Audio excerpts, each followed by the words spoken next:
ನಮಸ್ಕಾರ boss, welcome to my YouTube channel. ಅಜ್ಜಿದು ಕಾರ್ಯಗಳನ್ನೆಲ್ಲ ಮುಗಿಸಿ ಇವತ್ತನೇ ಬಂದ್ವಿ. ಎಲ್ಲರೂ ಸ್ನಾನ ಮಾಡಿಕೊಂಡು ಫ್ರೆಶ್ ಅಪ್ ಆಗ್ತಾಯಿದ್ದೀವಿ. ನಿಮಗೆ ಈ ಒಂದು ಸೆಟಪ್ನ ತೋರಿಸ್ಬೇಕು, ಎಷ್ಟು ಬ್ಯೂಟಿಫುಲ್ ಆಗಿದೆ ಅಂತ ವಿಡಿಯೋ ಮಾಡ್ತಾಯಿದ್ದೀನಿ. ಏನು ಮಾಡ್ತಾಯಿದ್ಯಾ? ಬಿಸಿನೀರು ಕಾಯಿಸ್ತಾ ಇದೆಯಾ? ಏನು ಮಾಡ್ಕೋಬಾ? ಸ್ನಾನ ಮಾಡೋದಾ? ಇದೇನು ಮಾಡಲ್ಲ ತಾನೆ ಸ್ನಾನ ಮಾಡಿದ್ರೆ? ಹೋಗು ಮತ್ತೆ ನೀನು, ನಾನು ಮಾಡ್ತೀನಿ. ನೀನೇನು ನಿಂತ್ಕೊಂಡು ನೋಡ್ಬೇಕಾ ನನ್ನ ಸ್ನಾನ ಮಾಡೋದನ್ನ? You get out. ಏನು ಗೊತ್ತಾಗಲ್ಲ, ನೀರಲ್ಲ ಆ ಕಡೆ ಅದು. ಇಲ್ಲಿ ನೀರು ತಗೋ, ಸ್ನಾನ ಇಲ್ಲಿ ಕೂತ್ಕೊಂಡು ಸ್ನಾನ ಮಾಡು. ರೈಟ್ ಹೇಳು. ನೀನು ಇಲ್ಲಿ ಬಂದು ನೋಡ್ಬಾರ್ದು ನೀನು ಇಲ್ಲಿಂದ.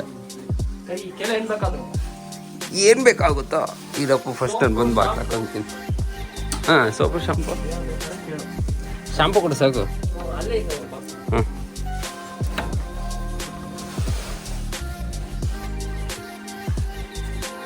ಇಲ್ಲಿ ಓಪನ್ ಏರಿಯಾ.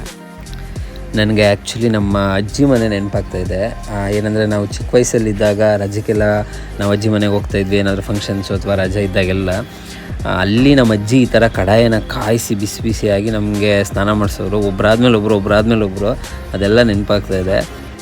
ಯಾವ ರೇಂಜಿಗೆ ಕಡಾಯ ಕಾದಿತ್ತು ಅಂದರೆ ಏನಿಲ್ಲ ಅಂದರೂ 4ರಿಂದ 5 ಜನ ಆರಾಮಾಗಿ ಸ್ನಾನ ಮಾಡುವುದಿತ್ತು. ಅಷ್ಟು ಸುಡ್ತಾ ಇತ್ತು ನೀರು. ಯಾವುದೇ 5 ಸ್ಟಾರ್ ಹೋಟ್ಲು ಹೋದ್ರೂ ಈ ಥರ ಒಂದು ಆ್ಯಂಬಿಯನ್ಸ್ನ ಅವ್ರ ಕೈಲಿ ಪ್ರೊವೈಡ್ ಮಾಡೋಕ್ಕಾಗಲ್ಲ. ಅಷ್ಟು ಚೆನ್ನಾಗಿತ್ತು. ಓಪನ್ ಏರು ವಿತ್ ಸನ್ ಬಾತು ಎಲ್ಲ ಆಗ್ತಾಯಿದೆ. ಜೊತೆಗೆ ಪಕ್ಕದಲ್ಲಿ ಹಸು. ನೆಕ್ಸ್ಟ್ ಲೆವೆಲ್ ಫೀಲಿಂಗ್ ಇತ್ತು ನನಗಂತೂ. ಫೈನಲಿ ನನಗೇನಪ್ಪ ಅನಿಸಿದ್ದು ಅಂತಂದರೆ, ಗೀಝರಲ್ಲಿ ಸ್ನಾನ ಮಾಡೋರಿಗಿಂತ ಕಡಾಯದಲ್ಲಿ ಸ್ನಾನ ಮಾಡೋ ಮಜನೇ ಬೇರೆ ಅಂತ. ನಿಜವಾಗ್ಲೂ ಹಳ್ಳಿ ಜನರು ಏನಿದ್ದಾರೆ ಅವರು ಒಂದು ಲೈಫ್ನ ಎಷ್ಟು ಸ್ಯಾಟಿಸ್ಫ್ಯಾಕ್ಷನ್ ಆಗಿ ಮತ್ತು ಎಷ್ಟು ಚಂದವಾಗಿ ಬದುಕ್ತಾ ಇದ್ದಾರೆ ಅಂತ ಇರೋದ್ರಲ್ಲೇ. ಫ್ರೆಶಪ್ ಎಲ್ಲ ಆದಮೇಲೆ ಬಿಸಿ ಬಿಸಿ ಅನ್ನ ಸಾಂಬಾರು ತಂದಿಟ್ರು ಅವರಮ್ಮ. ಆ್ಯಕ್ಚುಲಿ ನಾನು ಅಷ್ಟೊಂದು ತಿನ್ನೋದೇ ಇಲ್ಲ. ಆಂಟಿ ಇರಲಿ ತಿನ್ನಪ್ಪ, ದೂರ ಹೋಗ್ತಿದ್ರೆ ಇರಲಿ ತಿನ್ನಪ್ಪ ಅಂತ ಹಾಕ್ಬಿಟ್ರು.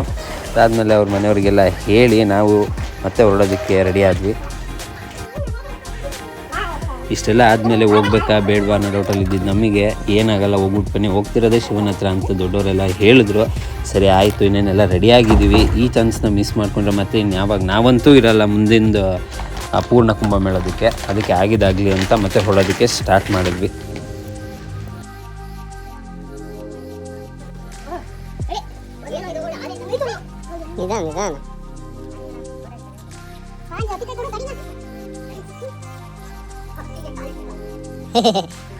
ನೀವೇನೇ ಹೇಳಿ, ಮಕ್ಕಳು ಎಲ್ಲಾದ್ರೂ ಆಚೆ ಹೋಗ್ಬೇಕಾದ್ರೆ ತಾಯ್ದಿರು ಬಂದು ಆಚೆ ಬಂದು ನಿಂತ್ಕೊಂಡು ಅವ್ರನ್ನ ಕಳ್ಸೋದಂಕ ಅಲ್ಲೇ ಇರ್ತಾರೆ.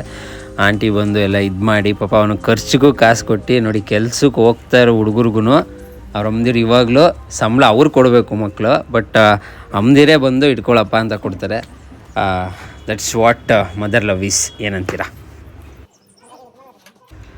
ಫೈನಲಿ ನಾವು ಆಂಟಿಗೆ ಹೇಳಿ ಮತ್ತೆ ಮಹಾಕುಂಭಮೇಳಕ್ಕೆ ನಮ್ಮ ಜರ್ನಿನ ಸ್ಟಾರ್ಟ್ ಮಾಡಿದ್ವಿ. ಬನ್ನಿ, ನಮ್ಮ ಜರ್ನಿಲಿ ಏನಾಗುತ್ತೆ, ನಾವು ಕರೆಕ್ಟಾಗಿ ಆನ್ ಟೈಮ್ಗಲ್ಲಿ ರೀಚ್ ಆಗ್ತೀವಾ ಇಲ್ವಾ ಅಂತೆಲ್ಲ ನಾನು ನಿಮಗೆ ಅಪ್ಡೇಟ್ಸ್ ಕೊಡ್ತೀನಿ.